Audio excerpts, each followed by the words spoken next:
In the spring of 2025, a wildlife ranger named Daniel Velasquez climbed a ridge above Lago Cochrane in Chilean Patagonia. He had been hiking this same valley for 14 years. The landscape around him had changed almost beyond recognition. Where sheep once stripped the soil down to bare clay, there were now knee-high grasses and Lenga beach growing back toward the sky. He stopped when he saw movement at the forest edge. A doe stepped out of the shadows, then a fawn, then another. He counted 10 fawns born that season in Patagonia National Park alone. He stood there in the wind for a long moment and did not move. When Velasquez first started working this valley, there were 4 females and 1 adult male of his assigned species. That was the entirety of a breeding population in a park the size of a small country. The animal he was watching was the huemul, the South Andean deer, the species painted on the national coat of arms of the Republic of Chile, an animal that had lost 99% of its historic range and was down to an estimated 1,500 individuals scattered across 2 countries. What Velasquez was watching on that ridge was not supposed to be possible under the models that existed when the restoration began. This is the story of how a 1,700-mile corridor of connected wilderness in southern Chile became something almost nobody predicted, not a park, not a monument, a living machine that is rebuilding itself, right now, faster than the scientists said it could. To understand why this matters, you need to know what was lost. Patagonia is not a single place, it is a convergence zone at the end of the world. From Puerto Montt in the north to Cape Horn in the south, the landscape shifts through temperate rainforests, Andean ice fields, volcanic steppe, ancient fjord systems, and subantarctic archipelagos. The forests here are unlike any on Earth. The Alurse tree, known scientifically as Fitzroya cupressoides, can grow to over 65 metres tall and live for more than 3,000 years. Some of the Alurse stands in what is now Alurse Andino National Park were already ancient when Rome was burning. These forests are not young ecosystems. They are the result of thousands of years of ecological assembly that cannot simply be replicated. Before European settlement, the region functioned as an interconnected web. Guanacos, the wild relatives of the llama, moved freely across the steppe in vast herds and fedhers, which in turn regulated how and where grazing pressure fell. Andean condors with wingspans of over 3 meters patrolled the thermal currents above the peaks. The huemul deer, small and stocky and built for the high Andes, browsed the forest edges and dispersed seeds in their droppings, shaping which plant species grew where and at what density. The rivers ran cold and clear through ancient peat bogs that stored carbon laid down over thousands of years. Then came the sheep. In the late 19th century and early 20th century, European ranchers brought millions of sheep to Patagonia. The Chacabuco Valley, which would later become the ecological heart of Patagonia National Park, was converted into one of the largest livestock estates in the country. Fences went up for hundreds of kilometres. Sheep stripped the ground of every plant within reach. Pumas were hunted systematically because they threatened the flocks. Guanacos were pushed into marginal terrain. The huemul, which cannot compete with livestock for forage and is highly vulnerable to diseases carried by domestic animals, retreated into the most inaccessible corners of the mountains. By the middle of the 20th century, the grasslands of the Chacabuco Valley were heavily degraded. The deep root systems that once held topsoil in place had been destroyed. Erosion had carved channels across the landscape. The peat bogs, which had taken 10,000 years to accumulate, were draining. The rivers ran brown after rain. The condors had no prey worth following. Nobody was measuring these losses in real time. The degradation built over generations until the people living there could not remember what the land had looked like before. That is how ecological loss works. It replaces memory with assumption. The barren became the normal. In 1991, a man named Doug Tompkins flew over Chilean Patagonia for the first time and looked down at the Chacabuco Valley from a small plane. Tompkins was not a scientist. He was the founder of the clothing company Esprit, and he had also co-founded the North Face. He was a deeply wealthy man who had grown profoundly uncomfortable with wealth. He had read The Ecologists. He had studied the data on species extinction and habitat fragmentation.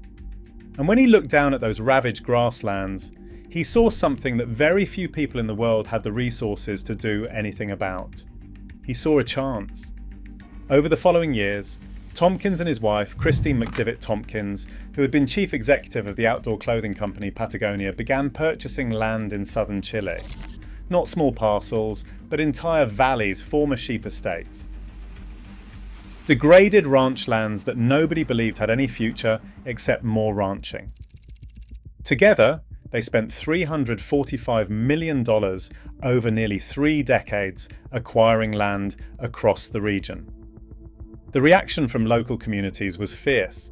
Many Chileans saw these purchases as an attempt by foreign billionaires to seize control of a national patrimony. There were protests. Regional politicians called the acquisitions a threat to national sovereignty. Some accused the couple of planning a private state inside Chile. Christine Tompkins said later that the hostility from the communities they were trying to help was the hardest part of the entire effort. And yet they kept buying, they kept restoring, they took down fences, they removed livestock, they planted trees and hired local rangers, and they waited.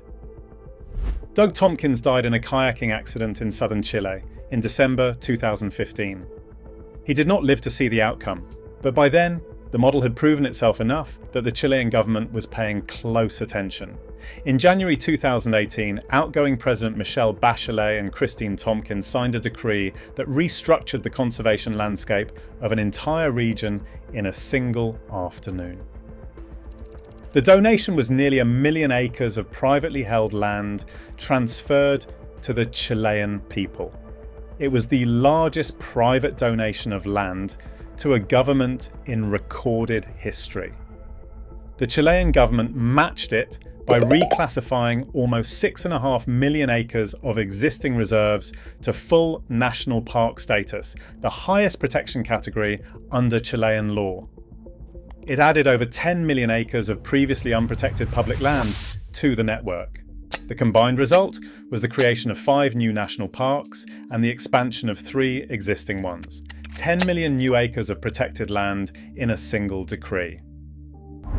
The route of parks connected 17 national parks in an unbroken corridor from Puerto Montt to Cape Horn. 1,700 miles of linked wilderness, 11.5 million hectares, 3 times the size of Switzerland, more than double the size of Costa Rica. But the decree was the beginning, not the result.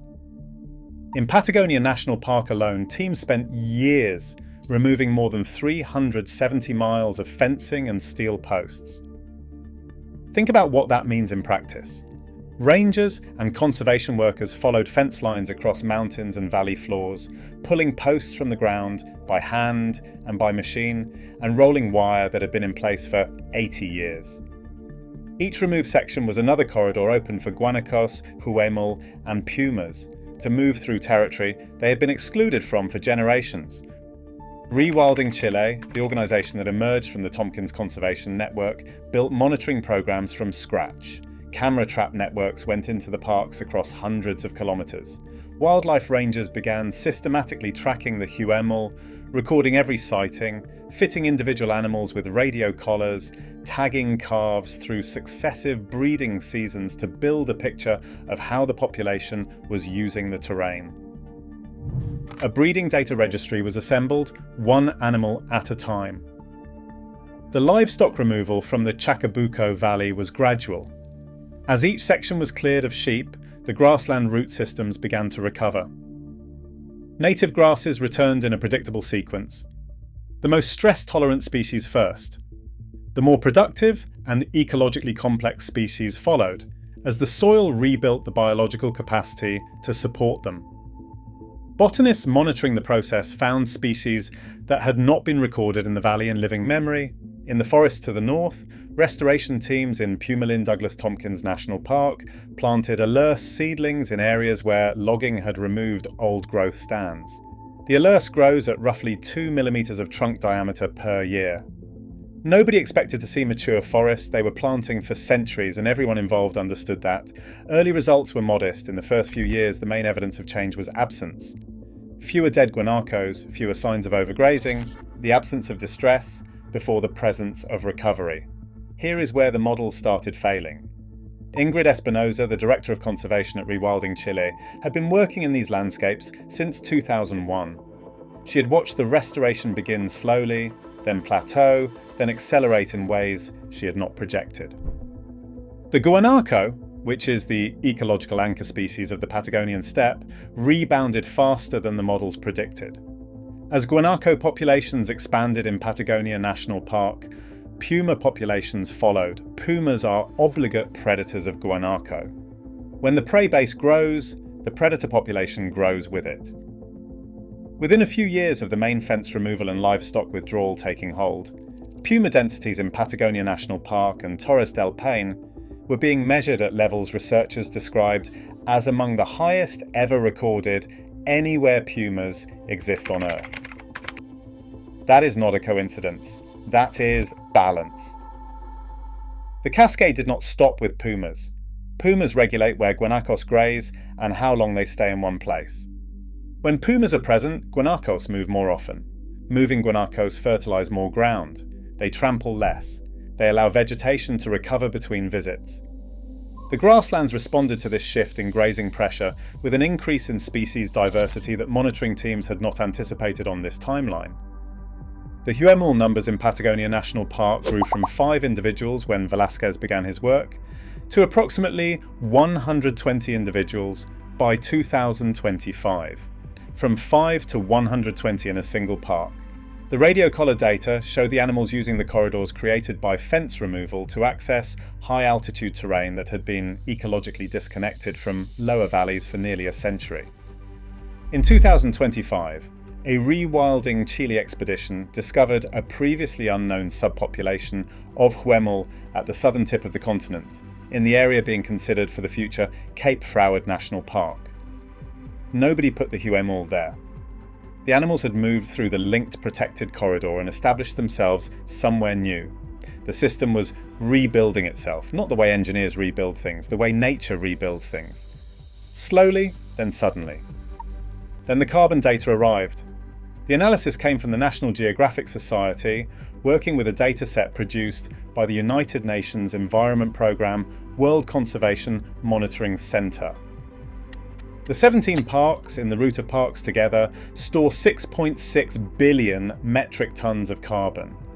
Not just in the trees, in the soil, in the ancient peat bogs, in the biomass of species that hold the world's carbon budget together beneath their roots. With an average of 558 tons of carbon per hectare, the root stores almost 3 times more carbon per hectare than the forests of the Amazon. Let me put that in context. The Amazon appears in nearly every climate conversation on the planet. The Patagonian corridor stores nearly 3 times as much carbon per hectare, and almost nobody connects it to the climate crisis. Espinosa noted that the data allows the team to understand not just what to protect, but how to assess which regions are already doing the most work. And here is the economic argument that most people are not making. Rewilding Chile's annual budget for managing these corridors and species programs runs in the millions of dollars. A carbon capture facility, removing equivalent tonnage, would cost hundreds of billions of dollars to construct and requires electricity to operate every day. The forest and the peatland do it for free. They have been doing it since before Chile was a country. The models were not encouraging when this project began. The data refused to fit the models once it arrived. This is not a simple story of triumph, and it would be dishonest to frame it that way. The same communities that once protested the Tompkins land purchases now face a different version of the same pressure. The route of parks has brought tourism to regions historically sustained by ranching, fishing, and small-scale agriculture. For some families, the transition has been transformative. Former gauchos work as trail guides. Former sheep ranchers offer horseback trekking to international visitors. Daniel Velasquez himself was a cattle and sheep farmer before he became a rewilding ranger. He watched the deer return to the land he used to graze, and he changed what he does for a living, but not everyone has made that transition, and not everyone wants to. In communities surrounding Torres del Paine, where visitor numbers grew from around 60,000 a year in the early 2000s to roughly 252,000 by the mid-2010s, the economic benefits have distributed unevenly. International tourism operators extract revenue that does not always remain in Patagonia. Lodge infrastructure employs some local people and bypasses others. The communities closest to the parks are not always the ones capturing the most benefit. There is also the tension between wildlife recovery and the livelihoods of those who still ranch near park boundaries. As puma populations have grown, livestock losses on adjacent private land have increased. Ranchers near Patagonia National Park and Torres del Paine have documented puma predation on sheep that was not occurring at the same scale before the rewilding effort took hold. Mark Elbrock, the Puma Program Director at Panthera, the International Wildcat Conservation Organization, has pointed out that puma tourism is creating a division between those who benefit from healthy puma populations and those who bear the economic costs of them. That tension is real, and it deserves to be stated plainly. A rewilding ranger earns a wage. A ranch family that loses sheep every season to pumas loses something that no conservation study fully quantifies. The route of parks is one of the most ambitious conservation efforts in human history. It is also an ongoing negotiation between wildlife recovery and human livelihood, and that negotiation has not been resolved.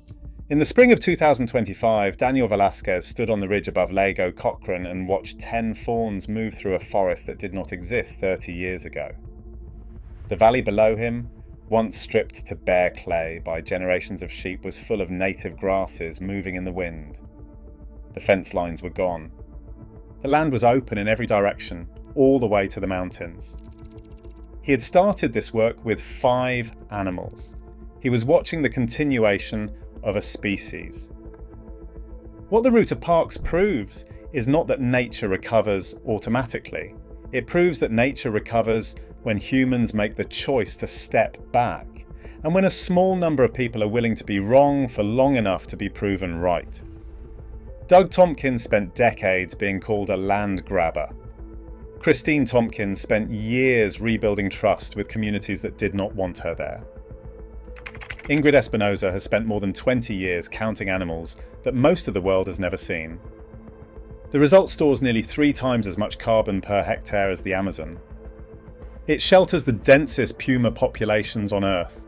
It has grown a rewilding population from near nothing into a corridor-crossing, valley-filling return. This is happening in one of the most remote places on the planet, and almost nobody is talking about it.